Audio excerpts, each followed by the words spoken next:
Hi, it's Lippy. I'm a shamanic healer, and in this video, I am going to discuss what you can do if you suspect you are being narcissistically abused. If you've been watching my videos on narcissism, you will notice that my videos are either adding to the material that already exists, or I usually make videos on narcissism that fill in the gaps of material that I couldn't find on the internet, either in terms of articles or videos that I've read.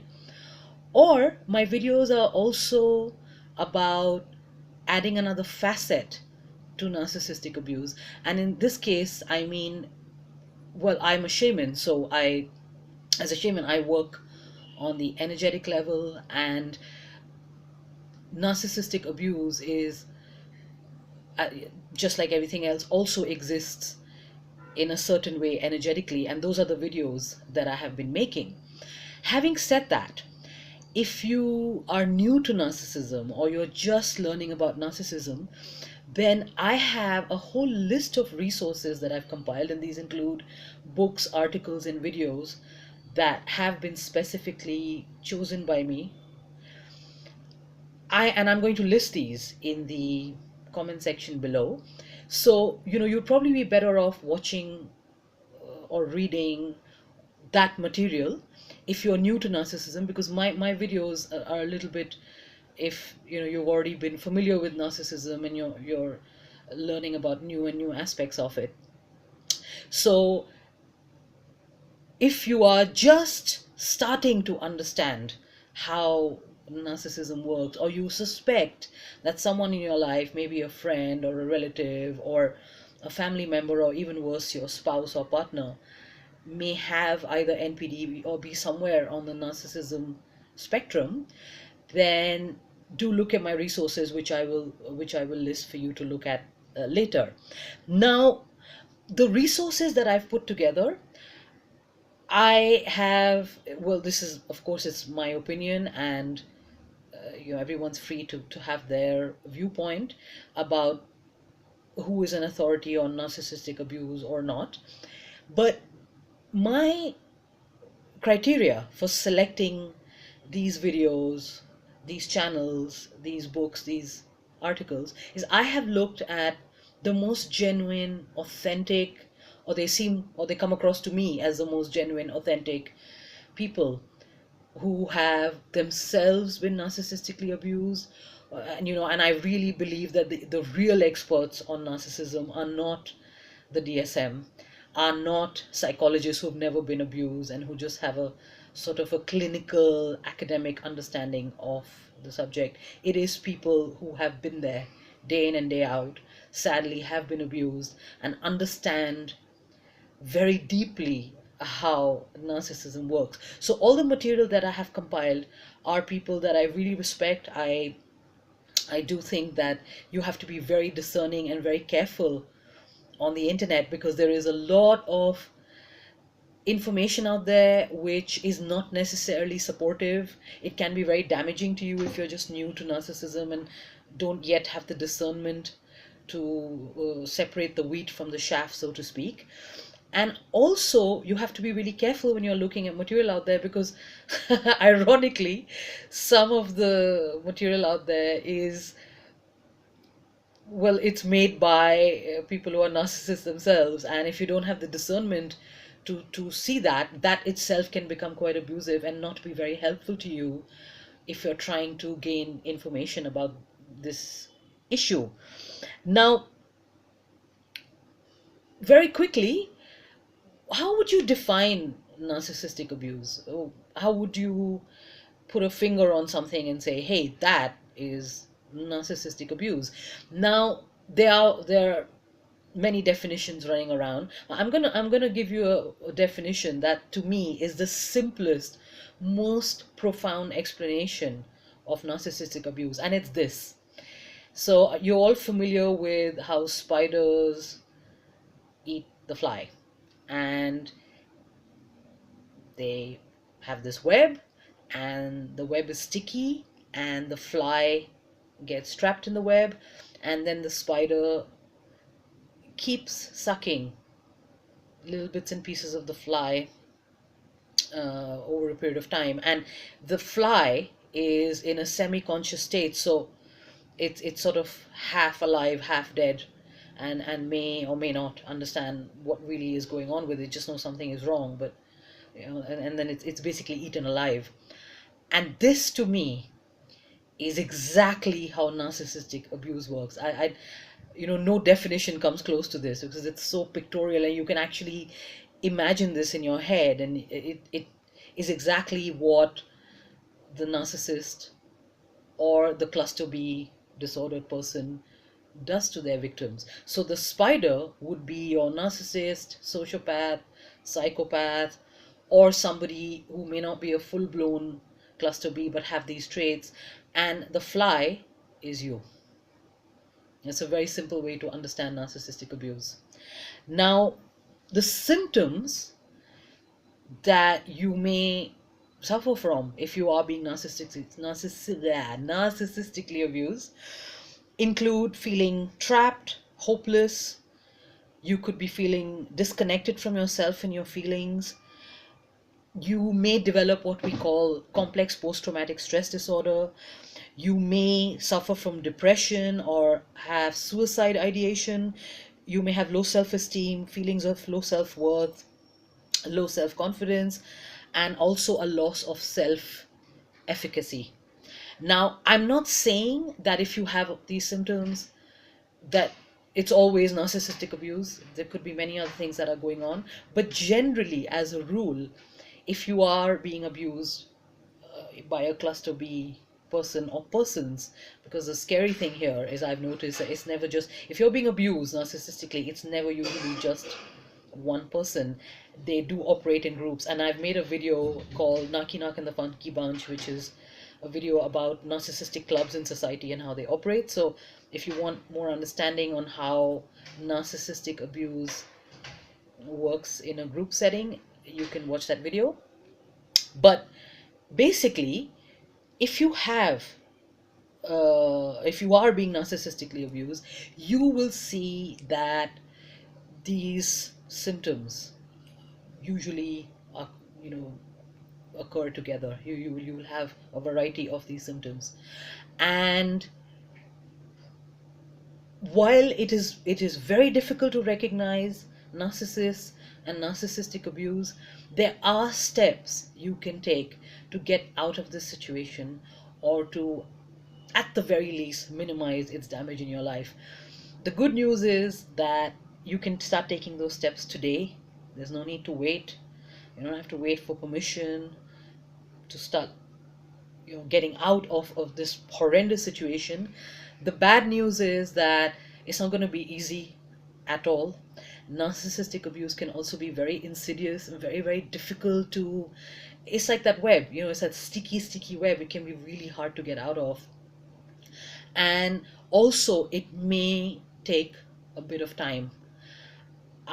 Just to share with you, I have 45 years of experience with narcissistic abuse and with narcissism, and I spent about 16 years researching the subject. And it's not easy to get out of these situations, but it can be done.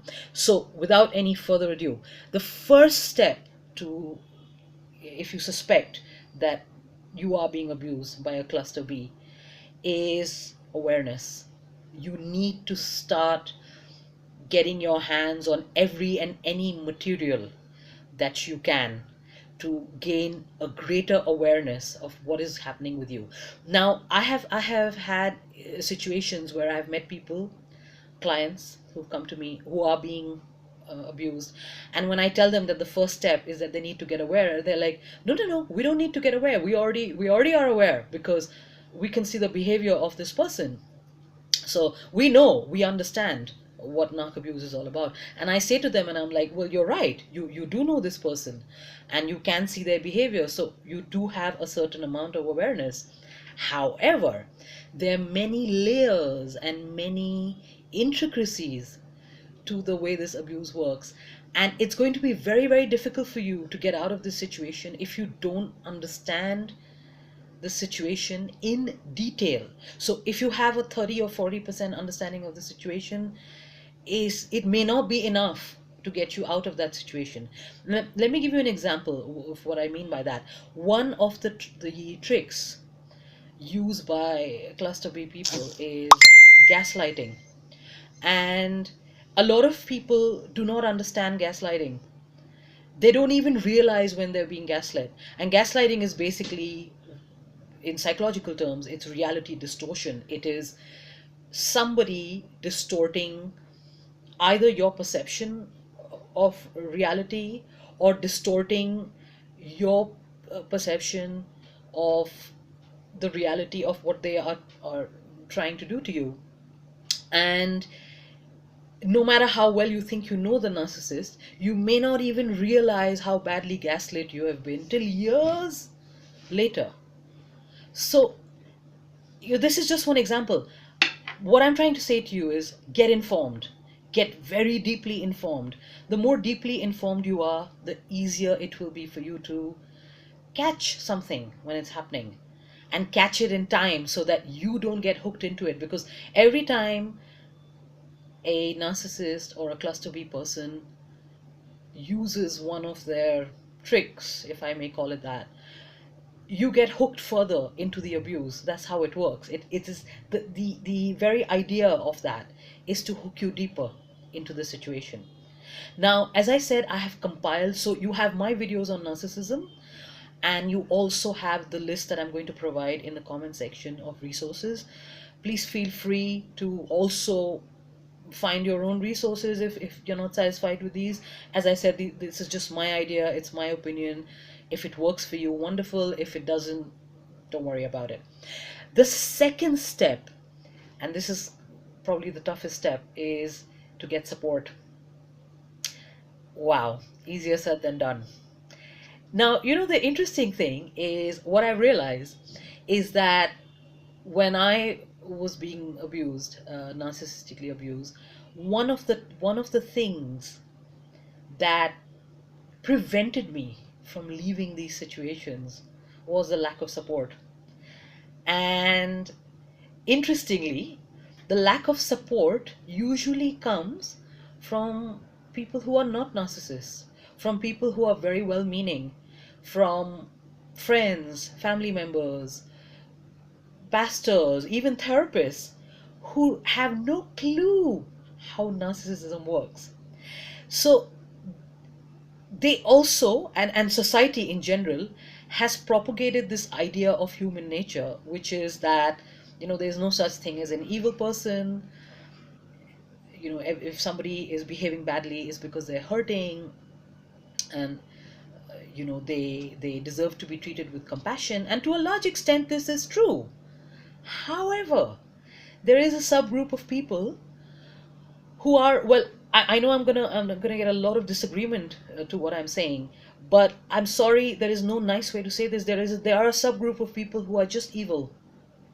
They're really evil, and if they're not evil, their actions are so evil that the normal route of compassion and understanding and trying to make things work do not work with these people. They do not work with these people. And this is not well understood in society. This is not well understood even by therapists. It is not well understood by even by victims, because a lot of times the victims will try very hard to read the best self-help books, be compassionate, follow spiritual principles, and try to get their friendly neighborhood narcissist or the situation to change, based on this idea that this kind of situation and this kind of person responds to love and to things like that, to deep understanding. It doesn't quite work that way. So well-meaning people can end up pushing you back into these relationships. When I was being narcissistically abused, I remember I would, I have taken up this issue once. I was A friend of mine referred me to a healer, and at that point of time I was really in a very difficult situation, and I was part of a narc club. If you watch my narc club video, you'll know what I mean, which I didn't realize I was part of a narc club. So I was being narcissistically abused by a couple of narcissists and had no understanding of what was happening. All I know is that my self-esteem was on the floor. I felt terrible all the time. I was depressed. I felt that my life was meaningless, and I would cry all the time. I was having these crying spells. And I remember a friend of mine referred me to this healer, and I went to see this healer, and when I tried to open up to her about what was happening to me, and she clairvoyantly saw what was happening to me, she took the side of the narcissists, and she actually told me that I lacked empathy for them, that I lacked compassion for them, and that the reason they were being so nasty to me is because they were suffering. And of course, my suffering had no meaning for her, because I was responsible for my suffering and apparently theirs as well. And I remember that I came out of that session. No prizes for guessing. I never went back to the healer. I came out of that session and I felt like this terrible person. I felt like a terrible human being. And this and other incidents like this, where I had tried to get help and tried to speak to your people on the outside of the situation, who either didn't understand the situation or took the side of my abusers, and it pushed me back. It pushed me back into that situation. So support is very, very important. Do not underestimate the importance and the value of support. But you need to, if you suspect you're being narcissistically abused, you need to get support from the right people. And when I say the right people, I mean people who are informed about personality disorders, about cluster Bs, about narcissistic abuse, about trauma. This is people, therapists and friends who have an understanding of this, are the people who will be able to support you. One of the reasons I finally was able to get out of the situation is because slowly I started becoming very aware of what was happening to me, and I started changing the kind of therapists and the kind of friends I was approaching about this issue. So how are you going to figure out if a friend that you're confiding in or a therapist that you're going to is trauma informed, has knowledge of personality disorders? And that's where again the awareness comes in. So if you take time to educate yourself, to understand how this abuse works, you will then be able to spot a therapist or a friend who has either the same or more higher level of awareness of the situation, because you will have the awareness and you will be like, okay, this person understands what I'm talking about. And that's the kind of support that you need. As much as possible, get as much support as you can from people who know what they're doing. Well-meaning it doesn't always translate into supportive action. It doesn't, no matter how well-meaning it is. Now, the third thing is, if you do suspect you are being abused and you're going to be depleted in so many ways, is you need to get therapy or help that is specific to getting out of narc abuse. And this is an extension of getting support. So getting support, of course, also includes friends and maybe people who are not necessarily therapists. But it would be very greatly helpful if you can get a therapist who has a plan and an understanding of how to get out of this type of a situation, because this is not the same as you not getting along with someone, or having road rage, or being an alcoholic or whatever. This is a totally different kind of a situation, and it needs to be handled in a specific way. And I can't emphasize this enough, because I see people trying to get help for or therapy of some kind from narc abuse. From who? From therapists who don't know anything about cluster Bs, from spiritual gurus who know nothing about personality disorders. And it's so disappointing that the spiritual community has a very poor understanding of real human nature. This idea that everybody is wonderful and full of love, even if their behavior isn't. I'm sorry, this is a very erroneous idea, and it's a very damaging idea, and is propagated a lot by the spiritual community. And I see people who are being abused go to these communities for help, and it doesn't help. It absolutely doesn't help. It's more destructive and damaging. In a way, it's like trying to eat spaghetti with a spoon. It's a spoon is also an implement that you use to put food in your mouth, but it's not the appropriate implement for spaghetti. So therapists and spiritual leaders who do not understand narcissistic abuse are not the right therapist for you. Number 4, and this is very important, is once you start getting therapy and you start feeling a little more sane about what's going on, is you need to start recovering your strength. Because in a nutshell, abuse weakens you, and it keeps you in that position because it weakens you. So how are you going to recover your strength? The interesting thing, what I have found in my experience, is to recover your strength is 2 things. And the first is telling the truth. I have a video on emotional hygiene, and how to handle your emotions. And the first thing I talk about there is tell the truth. Really, that old saying, you shall know the truth and it shall set you free. Not only shall it set you free, it will recover your strength when you really see what's going on and you really see what the situation is about, as opposed to what you have been gaslit to believe about that situation. And another way to recover your strength is also to start becoming true to yourself. One of the things that is going to happen to you, and it is happening to you when you're being abused, is you stop doing the things that are of value to you, are of importance to you, that bring you joy. It could be like you painted and you stop painting. It could be like you used to love to cook and now you barely go into the kitchen anymore. It could be that you love to backpack and discover different destinations, and now you barely get out of the house because the abuse isolates you, and you need to start doing those things. I know it's not easy, it's not going to be easy at all, but it doesn't matter if you pick up 2 crayons and make Mickey Mouse on a piece of paper. If you're an artist, do it.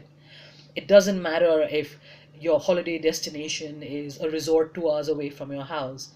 If you can do that, do that. Start small, but start doing that, because being true to yourself and telling the truth is what is going to bring your strength back to you. And your strength is what you're going to need to leave the situation and stay out of the situation. 5th is, once you recover your strength back, I would strongly recommend it's always better to go absolutely no contact with abusers. But I know that realistically this isn't always possible.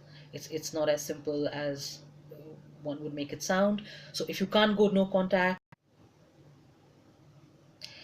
Number 6, boundaries. Now, whether you go no contact or low contact or limited contact, you're going to need to set some pretty strong boundaries. And this is a great habit. This is a great tool to have in life in general, because regardless of whether you leave the relationship or stay in the relationship, you do come across people who are toxic and who you do need to set strong boundaries around. Now, you can refer to one of my earlier videos which I had made about why setting boundaries doesn't work. And in a nutshell, I'll just say that when you have been abused and your boundaries have been violated and trod upon for so long, it becomes very difficult to set boundaries, even when you know you need to do them, and even when you have the best intentions of protecting yourself. And that video explains what you need to do to have boundaries that work, because this conventional new age idea of how boundaries work, and your pop psychology of idea of follow step one and say this to the person, follow step two, and assert yourself this way, in my experience doesn't really work. But if you can set boundaries in a way that is protective to yourself, then it is going to be a very important tool for you both now and in the future. So do watch that other video of mine and do take steps to heal yourself and set boundaries to protect yourself. And finally, number 7 would be maintenance. So if you have been fortunate enough to come out of that situation, come out of the narcissistic abuse situation, either you've gone low contact or limited contact, and you have been working on getting your life back on track, it's also very important to maintain this learning, to maintain your your momentum towards a new life. Because as you will see when you read more about narcissism or understand more about narcissism or cluster B disordered people, is that they don't easily leave your life. Even when you may leave their life, they don't easily leave your life. And what I have seen is society is also highly narcissistic and also abuses us narcissistically. So you're still swimming in the general greater bowl of life in a lot of narcissistic values, and you're going to need to maintain whatever momentum you have made and whatever progress you have made towards getting your life back in a very, very strong way. Because if you do not do that, then you're just going to find yourself going back to square one, and you're just going to find yourself heading into the same situations repeatedly. I hope this information has been helpful to you. Do look at the resources in the comment section, and I wish you good luck, a happy weekend ahead, and a happy and speedy recovery from abuse. Thank you and goodbye.